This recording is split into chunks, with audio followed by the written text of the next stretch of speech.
दुर्गां भर्गमनोहरां भगवतीं स्वर्गापवर्गप्रदां सन्मार्गप्रतिबोधिनीं दुरितवर्गध्वंसिनीं हंसिनीं गर्गाजैर्मुनिभिर्निर्गलतपोमार्गैर्विमृग्यां हृदि ध्याये संस्थिति सर्गसंहृतिकरे श्रीराजराजेश्वरी।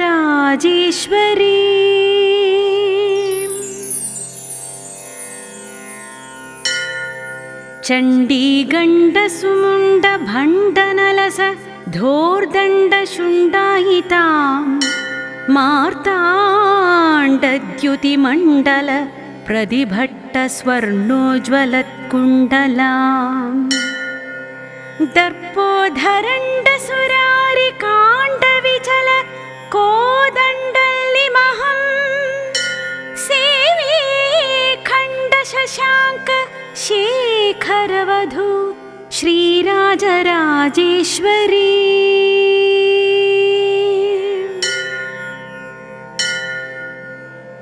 अम्बामम्बुजकोमलारुणमणिं आक्षादिपाणिप्रभां शुम्भन्मम्बा मधुव्रताळि सुमिलत्कञ्जान्तमालावृताम् फालन्यस्तु सुगन्धबन्धुरलस कस्तूरिकालान्कृता श्रीकण्ठप्रियभामिनी हृदि भजे श्रीराजराजेश्वरी।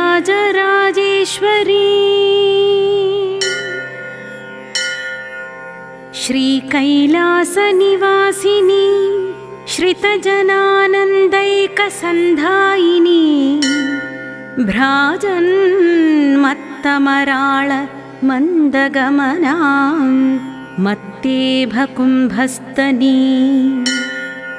राकेन्दुद्युतिगर्वधूर्वहर मन्दस्मितास्यां शिवा वन्दे कोमलकुन्दकुट्मलरदां श्रीराजराजेश्वरी।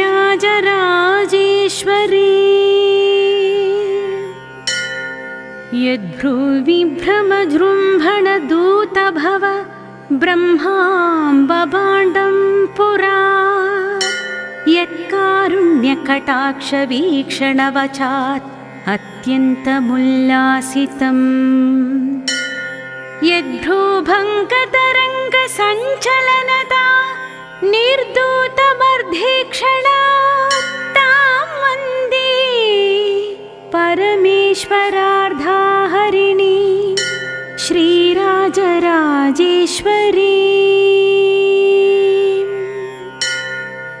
सर्गोद्यानवनान्तराळ विहरगन्धर्वकन्यां परं गायन्ति प्रमदाधिनाथरमणीयां ब्रह्मनादात्मिका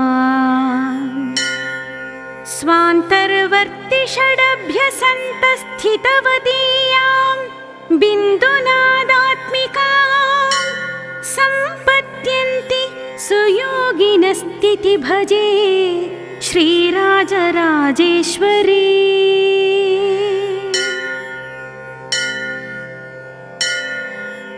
सेवे हैमवतीं सतीं पशुपतेरातन्वतीं सम्पदाम् आसद्भूरितरङ्गशोषणवतीम् आनन्दलीलाकृतीम् उद्यद्भानुसहस्रधीतिति हसमाणिक्यमौलिद्युतिं मत्तोद्वृत्तनिशुम्भशुम्भदमनी श्रीराजराजेश्वरी।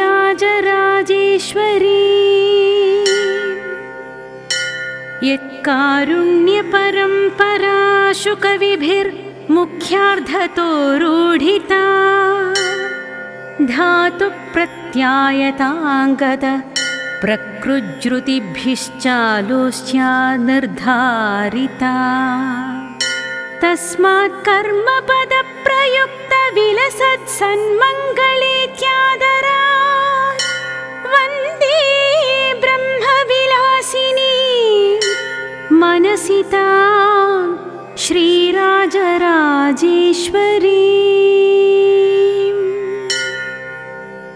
दुर्गास्तोत्रमिदं पठन् भुवि जन संसारदुर्गातिग सम्पत्सन्तति कीर्तिसौख्यजय दीर्घायुष्य विद्यान्वितः सद्भक्तिषु कवित्वा वाक्पठिमताम् आसाद्य यद्भक्तितः सम्प्राप्नोति सुदुर्लभां सुखकरां कामानपीन्द्रे स्थितान्।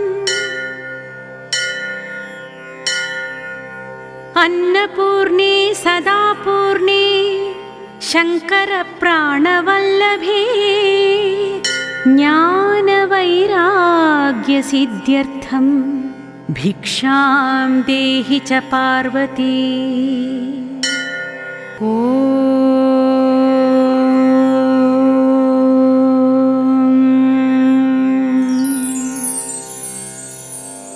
दुर्गां भर्गमनोहरां भगवतीं स्वर्गापवर्गप्रदां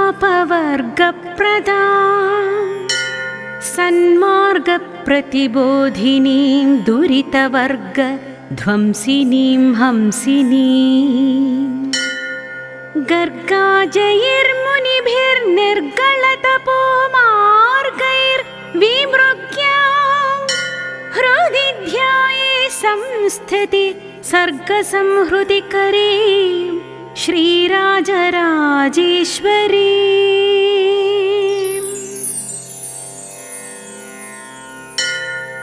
चण्डीगण्डसुमुण्डभण्डनलस धोर्दण्डशुण्डायितां मार्ताण्डद्युतिमण्डल प्रतिभट्टस्वर्णोज्ज्वलत्कुण्डलाम् दर्पोधरण्डसुरारिकाण्डविचल कोदण्डल्लिमहं सेवे खण्डशशाङ्क शेखरवधू श्रीराजराजेश्वरी।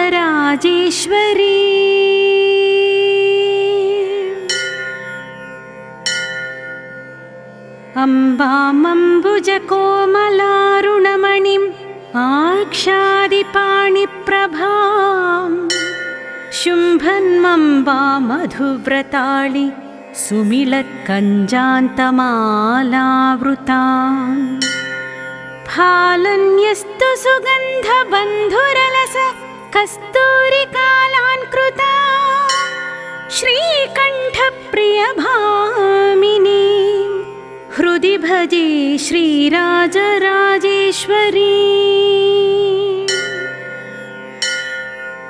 श्रीकैलासनिवासिनी श्रितजनानन्दैकसन्धायिनी भ्राजन्मत्तमराळ मन्दगमनां मत्तेभकुम्भस्तनी राकेन्दुद्युतिगर्वधूर्वहर मन्दस्मितास्यां शिवा वन्दे कोमलकुन्दकुट्मलरदां श्रीराजराजेश्वरी।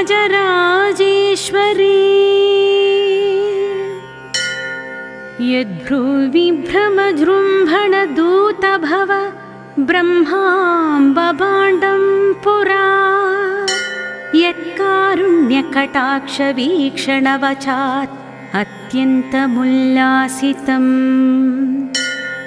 यद्भ्रूभङ्गतरङ्गसञ्चलनता निर्दूतमर्धेक्षणा तां वन्दे परमेश्वरार्धाहरिणी श्रीराजराजेश्वरी।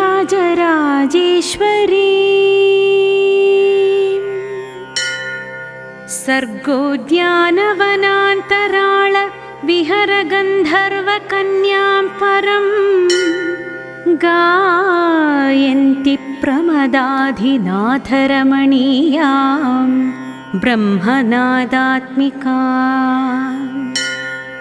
स्वान्तर्वर्ति षडभ्यसन्तस्थितवतीयां बिन्दुनादात्मिका सम्पद्यन्ति सुयोगिनस्तिति भजे श्रीराजराजेश्वरी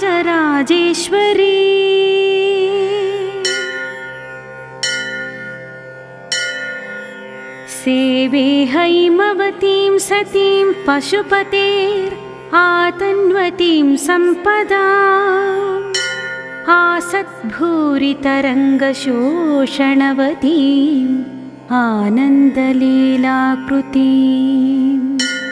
उद्यद्भानुसहस्रधीतिथि हसमाणिक्यमौलिद्युतिं मत्तोद्वृत्तनिशुम्भशुम्भदमनी श्रीराजराजेश्वरी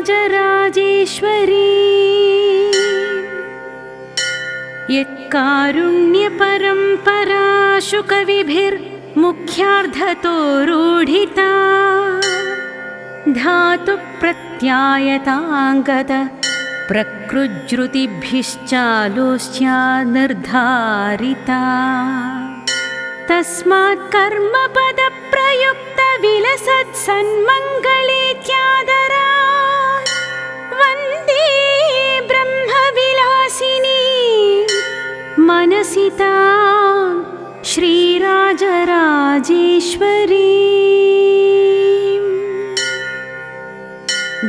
दुर्गास्तोत्रमिदं पठन् भुवि जन संसारदुर्गातिग सम्पत्सन्तति कीर्तिसौख्यजय दीर्घायुष्य विद्यान्वितः सद्भक्तिषु कवित्वा वाक्पठिमताम् आसाद्य यद्भक्तितः सम्प्राप्नोति सुदुर्लभां सुखकरां कामानपीन्द्रे स्थितान् अन्नपूर्णे सदा पूर्णे शङ्करप्राणवल्लभे ज्ञानवैराग्यसिद्ध्यर्थं भिक्षां देहि च पार्वती ॐ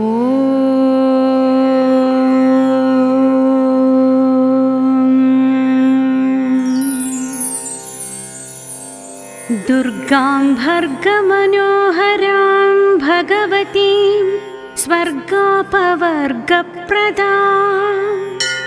सन्मार्गप्रतिबोधिनीं दुरितवर्गध्वंसिनीं हंसिनीं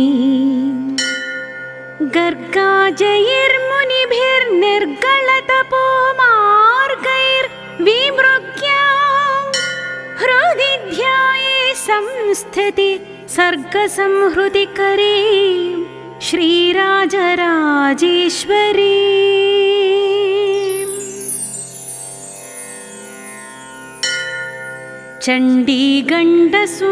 चण्डीगण्डसुमुण्डभण्डनलस धोर्दण्डशुण्डायितां मार्ताण्डद्युतिमण्डल प्रतिभट्टस्वर्णोज्ज्वलत्कुण्डलाम् दर्पोधरण्डसुरारिकाण्डविचल कोदण्डल्लिमहं सेवे खण्डशशाङ्क शेखरवधू श्रीराजराजेश्वरी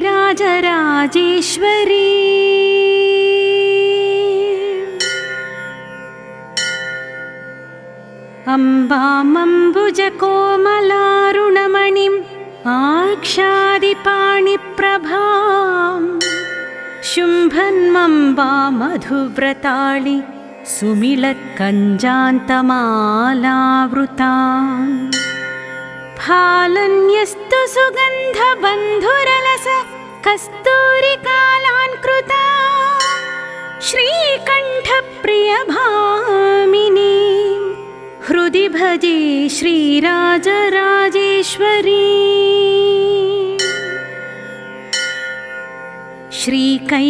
श्रीकैलासनिवासिनी श्रितजनानन्दैकसन्धायिनी भ्राजन्मत्तमराळ मन्दगमनां मत्तेभकुम्भस्तनी राकेन्दुद्युतिगर्वधूर्वहर मन्दस्मितास्यां शिवा वन्दे कोमलकुन्दकुट्मलरदां श्रीराजराजेश्वरी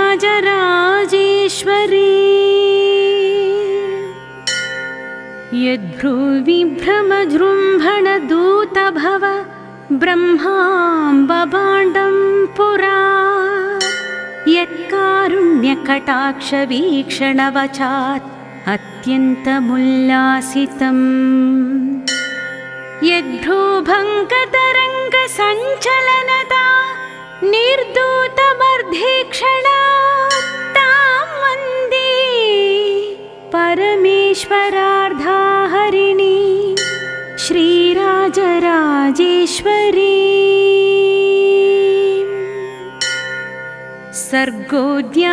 सर्गोद्यानवनान्तराळ विहरगन्धर्वकन्यां परं गायन्ति प्रमदाधिनाथरमणीयां ब्रह्मनादात्मिका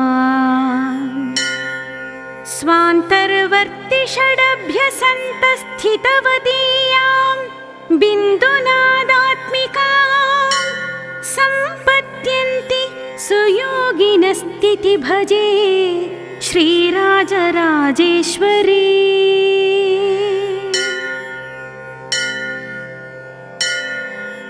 सेवे हैमवतीं सतीं पशुपतेरातन्वतीं सम्पदा आसद्भूरितरङ्गशोषणवतीम् आनन्दलीलाकृतीम् उद्यद्भानुसहस्रधीतिति हसमाणिक्यमौलिद्युतिं मत्तोद्वृत्तनिशुम्भशुम्भदमनी श्रीराजराजेश्वरी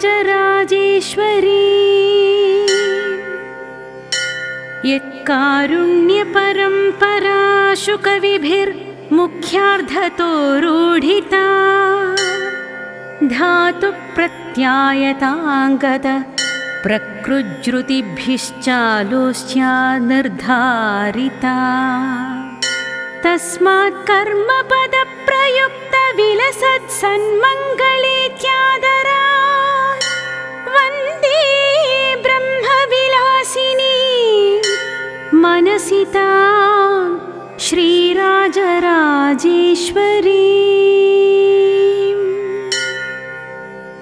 दुर्गास्तोत्रमिदं पठन् भुवि जन संसारदुर्गातिग सम्पत्सन्तति कीर्तिसौख्यजय दीर्घायुष्य विद्यान्वितः सद्भक्तिषु कवित्वा वाक्पठिमताम् आसाद्य यद्भक्तितः सम्प्राप्नोति सुदुर्लभां सुखकरान् कामानपीन्द्रे स्थितान्